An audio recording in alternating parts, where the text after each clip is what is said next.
ഇതാണ് അടുത്ത പ്രകൃതി രമണീയത. കണ്ടോ, സുന്ദരമായ സ്ഥലം.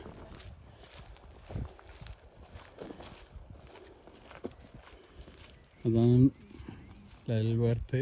നേരത്തെ കണ്ടേ ആ ചെറിയ ഗ്രാമം കണ്ടോ, എന്തൊരു രസം. പ്രകൃതി രമണീയത.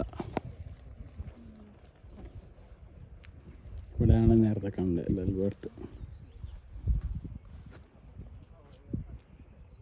ഇവിടെയൊക്കെ കിടക്കാൻ കണ്ടോ, എന്തൊരു രസം. കണ്ടോ,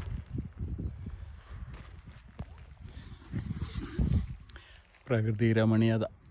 കണ്ടാലും മതിവരാത്ത സൗന്ദര്യം.